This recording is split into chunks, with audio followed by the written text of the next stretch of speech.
तो ब्रेक के बाद एक बार फिर से आप सभी का स्वागत है। बुलेटिन में बढ़ते हैं आगे। अगली खबर आपको गढ़वा से बता दें। बड़ी खबर मिल रही है, जहां गहने की दुकान से लूटपाट की खबर है।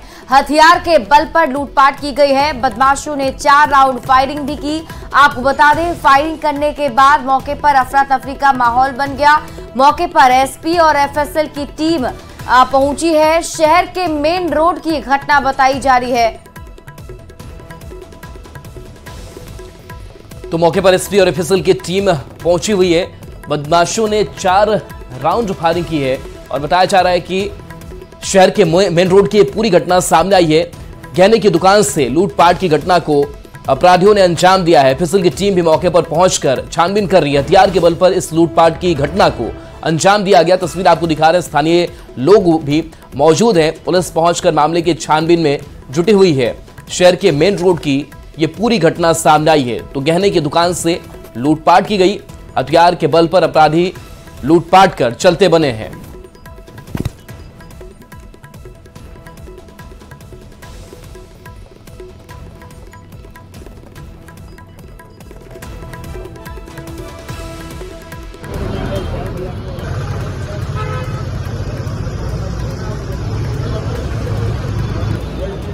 तो गढ़वा की तस्वीर है, जहां गहने की दुकान से लूटपाट की गई है। अपराधी पहुंचे, हथियार दिखाकर लूटपाट की घटना को अंजाम दिया और यहां से फरार हो चले। पुलिस मौके पर पहुंचकर मामले की छानबीन करने में जुटी हुई है। अपराधियों तक पहुंचने की कोशिश की जा रही है। आसपास के सीसीटीवी फुटेज भी खंगाले जा रहे हैं।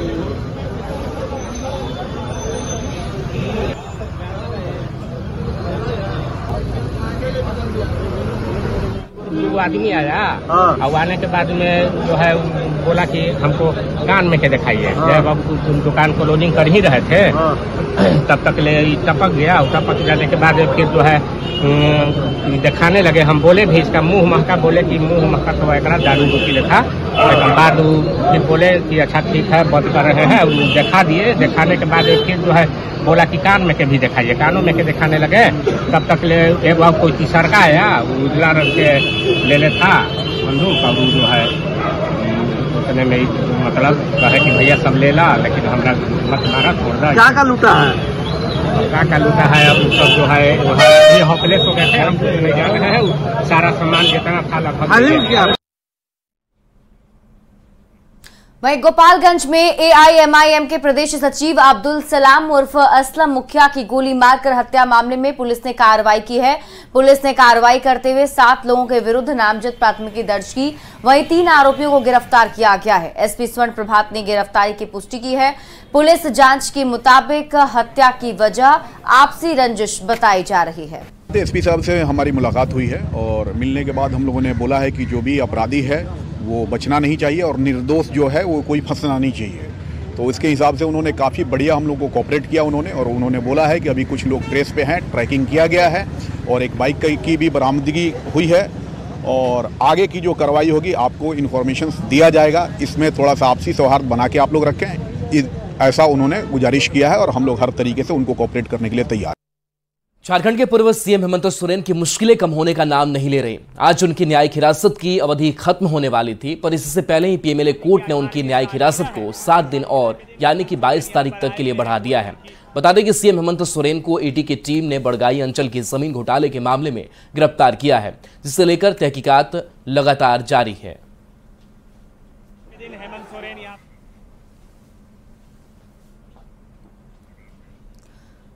तो वहीं हेमंत सोरेन की गिरफ्तारी के बाद झारखंड के नए सीएम के सामने कई चुनौतियां हैं, जिसमें रोजगार एक बड़ी चुनौती है। युवाओं को रोजगार देने के सवाल अब तक ना तो स्थानीय नीति का निर्धारण हो पाया है, ना ही नियोजन नीति तय हो पाई है। ऐसे में रोजगार देना चंपाई सोरेन के लिए कितना आसान और कितना मुश्किल होने वाला है, इस रिपोर्ट के जरिए समझिए।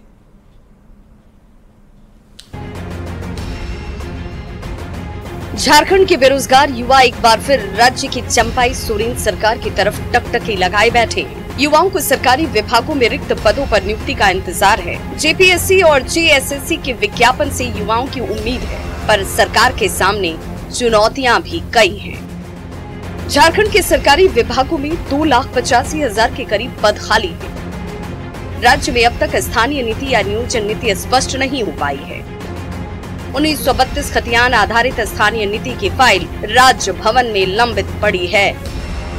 हालांकि राज्य सरकार निजी क्षेत्र में 50,000 के करीब युवाओं को रोजगार देने में सफल जरूर रही है, पर अनुबंध और संविदा कर्मियों को स्थायीकरण की मांग अब भी लंबित है। सत्ताधारी दल जेएमएम और कांग्रेस भी ये मानते हैं कि युवाओं को रोजगार देना चंपाई सोरेन सरकार के लिए एक बड़ी चुनौती है, पर ये भरोसा भी है कि वो रोजगार देने के मामले में अच्छा काम जरूर करेंगे। तो चुनौती तो है और चुनौती से ही निकलना है, लेकिन फिर भी जो जेएसएससी के द्वारा, जेपीएससी के द्वारा या अन्य परीक्षाएं, और हमको लगता है कि हम लोग लक्ष्य तक तो शायद पूरी तरह से ना पहुंच पाए, लेकिन एक दिशा तो जरूर तय कर देंगे। इस राज्य के विपक्ष का साथ नहीं मिला और केंद्र की सत्ता का साथ नहीं मिला, जो स्वाभाविक तौर पे संघीय ढांचा प्रणाली पर एक कुठाराघात था। और हम लगातार नियोजन नीति की भी बात कर रहे थे, विधानसभा के पटल से हमने उसको पास करने का भी काम किया, लेकिन जिस प्रकार अप्रत्यक्ष रूप से भारतीय जनता पार्टी ने महामहिम के द्वारा इसका विरोध करवाया, तो कहीं न कहीं एक अव्यवस्था का माहौल इस राज्य में उत्पन्न करने का प्रयास भारतीय जनता पार्टी ने किया। झारखंड में हमेशा से ही रोजगार एक बड़ा मुद्दा रहा है। रघुवर दास सरकार की विदाई से लेकर हेमंत सोरेन सरकार की ताजपोशी में युवाओं की बड़ी भूमिका रही। बीजेपी सरकार पर आरोप लगा रही है कि जेएमएम सरकार ने युवाओं को न तो सरकारी नौकरी दी और न ही रोजगार नहीं मिलने पर बेरोजगारी भत्ता देने का वादा पूरा किया। तो ये सरकार कोई इंटरेस्टेड ही नहीं है किसी को हम नौकरी दें, ये तो सिर्फ भावनाएं भड़काती है, ठगने का काम करते। 1932 का खतियान, तो रोजगार नीति, नियोजन नीति जिसको कहते हैं, स्थानीय नीति, कुछ हुआ क्या? पिछड़ों को 27% आरक्षण देंगे, दिया क्या? राज्य में रोजगार का मुद्दा गर्म है, युवाओं में बेचैनी साफ दिख रही है। ऐसे में अगर रोजगार की समस्या जल्द दूर नहीं हो पाई तो आने वाले चुनाव में सरकार को नुकसान झेलना पड़ सकता है। रांची से न्यूज़ 18 के लिए संवाददाता अविनाश की रिपोर्ट। तो बिहार सरकार की ओर से वित्त मंत्री सम्राट चौधरी ने 2,78,000 करोड़ का बजट विधानसभा में पेश कर दिया। सरकार का फोकस शिक्षा और रोजगार पर ज्यादा रहा। सदन में बोलते हुए वित्त मंत्री सम्राट चौधरी ने दावा किया कि बिहार में 2 करोड़ लोग गरीबी रेखा से बाहर आए। 7 निश्चय 1 और 2 की उपलब्धियां गिनाते हुए दावा ये भी किया कि जीएसटी वसूली का 95% लक्ष्य पूरा कर लिया गया है। ये रिपोर्ट देखिए। हमारी सरकार सुशासन एवं न्याय के साथ विकास के मंत्र को लेकर समाज के सभी तबकों के विकास के लिए तत्पर रही है। बिहार सरकार ने मंगलवार को वित्त वर्ष 2024-25 के लिए विधानसभा में 2,78,000 करोड़ से ज्यादा का बजट पेश किया। बिहार के उप मुख्यमंत्री और वित्त मंत्री सम्राट चौधरी ने बजट पेश करते हुए कहा कि चालू वित्त वर्ष 2023-24 के दौरान राज्य में 2 करोड़ लोग गरीबी रेखा से ऊपर उठ चुके हैं। राज्य ने चालू वित्त वर्ष में 10.64% की वृद्धि दर्ज की है, जो देश भर में सबसे ज्यादा है। वैश्विक स्तर पर आर्थिक वृद्धि दर 2023 माननीय में सबको अपने स्थान ग्रहण कीजिए। 1% देश के आर्थिक व्यवस्था की वृद्धि 7.24% रही। राष्ट्रीय स्तर पर राष्ट्रीय सांख्यिकी कार्यालय के आंकड़ों के अनुसार इसी अवधि में बिहार की अर्थव्यवस्था 10.64 रहा, जो पूरे देश में सर्वाधिक स्थानों पर रहने का काम किया। बिहार का बजट 2,78,725 करोड़ रुपए का रहा। व्यय अनुमान 1,78,706 करोड़ रहा। वार्षिक स्कीम का कुल बजट 1 लाख करोड़ का है। 2024-25 में 29,415 करोड़ पूंजीगत व्यय पर लगाया गया है। सामाजिक सेवाओं के लिए 6,077.05 करोड़ का व्यय बताया गया है, जबकि आर्थिक सेवाओं के लिए 18,607 करोड़, 22,392 करोड़ ऋण वापसी के लिए, जबकि स्टूडेंट क्रेडिट कार्ड के लिए 700 करोड़, और ग्रामीण एवं लघु उद्योग के लिए 396 करोड़ रुपए अलॉट किए गए। वित्त मंत्री सम्राट चौधरी ने कहा कि न्याय के साथ विकास का मंत्र ही सरकार का लक्ष्य है। समाज के सभी वर्गों के विकास के मुद्दे पर सरकार काम कर रही है और आगे भी करती रहेगी। सर्वप्रथम मैं बिहार की जनता को आश्वस्त करना चाहता हूं कि राज्य सरकार सामाजिक समरसता तथा समग्र विकास को ध्यान में रखते हुए देश के सामाजिक आर्थिक विकास को गति प्रदान करने के प्रयास में कोई कमी नहीं रहने दे। हमारी सरकार सुशासन एवं न्याय के साथ विकास के मंत्र को लेकर समाज के सभी तबकों के विकास के लिए तत्पर रही है। सम्राट के बजट की जो 5 बड़ी बातें रही, उनमें 7 निश्चय 1 और 2 पूरे राज्य में लागू, 7 निश्चय 2 के लिए 5040 करोड़ रुपए दिए गए, बिहार में गरीबी दर में 8% से ज्यादा की गिरावट, 2 करोड़ से ज्यादा लोग गरीबी रेखा से बाहर निकले, जबकि जीएसटी वसूली में सरकार ने 95% का लक्ष्य पूरा कर लिया। सम्राट चौधरी ने बिहार में उद्योग का वातावरण बनाने के लिए ज्यादा से ज्यादा निवेश लाने की बात कही। बताने की कोशिश की गई कि कैसे आने वाले वक्त में बिहार को शिक्षा के साथ ही रोजगार के मामले में आत्मनिर्भर बनाया जाएगा। न्यूज़ 18 के लिए पटना से शैलेंद्र और अमित कुमार की रिपोर्ट।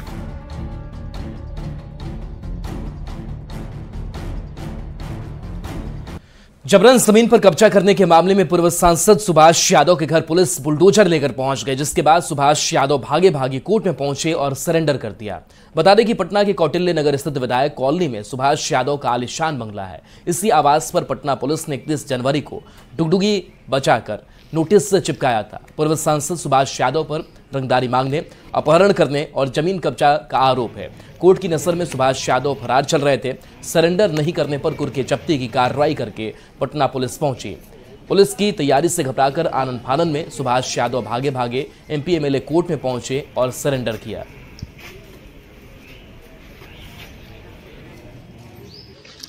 एक मामला था पुराना भीटा थाने का, जिसके तहत कुर्की जब्ती की कार्रवाई का ऑर्डर हमें कोर्ट से मिला हुआ था। तो उसी के कार्रवाई में हम यहाँ पहुँचे थे, जिसके पश्चात पहुँचने से पहले उनके द्वारा सरेंडर कर दिया गया। इसी कारण से हम यहाँ पे पहुँचे थे। अभी क्या नाम है?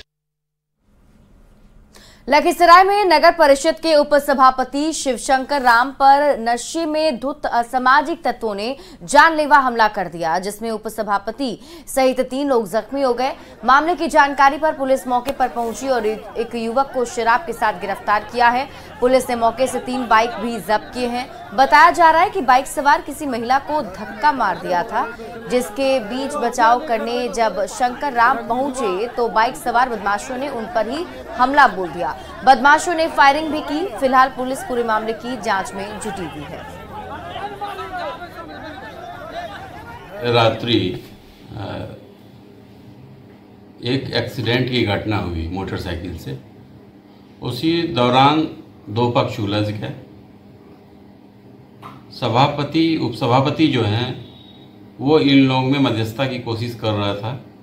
इसी दौरान इससे ही उलझ गए और इनके साथ मारपीट लोगों ने किया। पुलिस के द्वारा त्वरित कार्रवाई की गई। उसमें से एक व्यक्ति को गिरफ्तार किया गया है जो नशे की हालत में था। साथ ही जिस मोटरसाइकिल से ये तीनों आए हुए थे उस मोटरसाइकिल को भी बरामद किया गया। एक्सीडेंट हुआ, एक महिला को धक्का मार दिया एक बुलेट से। उसको कुछ ग्रामीणों ने बीच बचाव कर बुलेट वाले को हटा दिया। बुलेट वाले गाली गलौज करते हुए कहा कि 10 मिनट में हम आते हैं। तो फिर हम उसको बोले कि जाओ बाबू, लड़ाई झगड़ा नहीं करो, चूँकि तुम लगता है कि शराब के नशे में हो। इतना बोले वो आगे बढ़ गया। उधर से वो फ़ोन पर कहा, फ़ोन पर 2 अपाचे मोटरसाइकिल से एक बुलेट मोटरसाइकिल से आया और अचानक विवाह भवन में गाड़ी खड़ा किया और कहा यही सब मिलके मारा। ताबड़तोड़ मेरे ऊपर जान मारने की नीयत से गोलीबारी करने लगा, जिससे कि 3 गोली उन्होंने चलाया। अगर समय पर ग्रामीण नहीं आते, मोहल्ले वासी नहीं आते तो कल अप्रिय घटना घट जाती, मेरी कल हत्या हो जाती। सिवान के गुसाई टोला के पास संदिग्ध परिस्थितियों में अवधेश कुमार का शव मिला है। बताया जा रहा है कि शव के पास से शराब लदी कार को भी जब्त किया गया, जिसकी सूचना ग्रामीणों ने पुलिस को दी। घर वालों ने हत्या की आशंका जाहिर करते हुए दोषी को जल्द गिरफ्तार करने की मांग की है। परिवार के लोगों ने बताया कि किसी काम को लेकर यह शख्स घर से बाहर निकला था, लेकिन वापस नहीं लौटा। वहीं मामले को लेकर पुलिस सख्ती से छानबीन कर रही है। मामला गुसाई टोला पुल पे हुआ था, नौतन थाना। अब तो ये हम सब नहीं बता सकते कि हत्या की क्या है। इनके गाड़ी में दारू बरामद हुआ है। आगे गाड़ी इन्हीं का है, गाड़ी इन्हीं के पास पाया गया था, गाड़ी इन्हीं का है। अगली खबर भागलपुर से है, जहां पुलिस को बड़ी कामयाबी मिली है। पुलिस ने यहां मिनी गन फैक्ट्री का खुलासा करते हुए 4 अपराधियों को गिरफ्तार कर लिया है। इनके पास से पुलिस ने 2 पिस्टल, 1 रिवॉल्वर, 3 कट्टा, एयर गन, मैगजीन समेत कई नगद भी बरामद किए हैं। वहीं पुलिस इस धंधे से जुड़े अन्य लोगों की गिरफ्तारी के लिए छापेमारी भी कर रही है और इसके पीछे जुड़े बड़े सिंडिकेट तक पहुंचने का दावा है।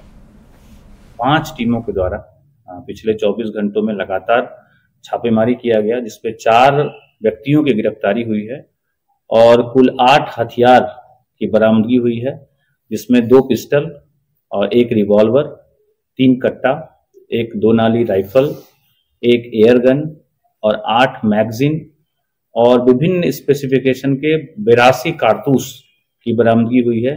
21 मोबाइल की बरामदगी हुई है और हथियार बनाने के बहुत सारे उपकरण जैसे कि कटर मशीन या ड्रिलिंग मशीन, बहुत सारे बड़ी संख्या में पेचकस और लेथ मशीन इत्यादि की बरामदगी हुई है।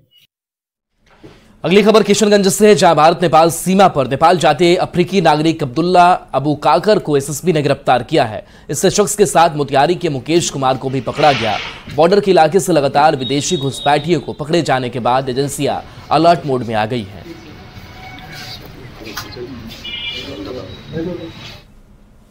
दरभंगा में चोरों की करतूत से लोग बेहद परेशान हैं। घटना सिंहवाड़ा थाना अंतर्गत कटासा बाजार की है, जहां चोरों ने सोना चांदी की दुकान पर हाथ साफ कर दिया था। इस मामले में पुलिस ने इस घटना में शामिल 4 चोर को पकड़ने में सफलता हासिल की है। गिरफ्तार चोर की निशानदेही पर पुलिस ने चोरी के सामान भी बरामद कर लिए। पुलिस की माने तो चोरों का ये गैंग स्थानीय ही है और घर दुकान में सेंधमारी कर लगातार चोरी की घटना को अंजाम दे रहा था। करते हुए 5 गिरफ्तारियां, चोरी किया गया हुआ सारा सामान, चोरी किए गए 2 मोटरसाइकिल जब्त कर लिया है। नहीं, आम जब्ती नहीं हुई है। बहुत तरह के उपकरण इनके पास जब्ती हुई, जो ये बाइक्स वगैरह तोड़ने में या दुकानों को तोड़ने में इस्तेमाल करते हैं। बहुत तरह के उपकरण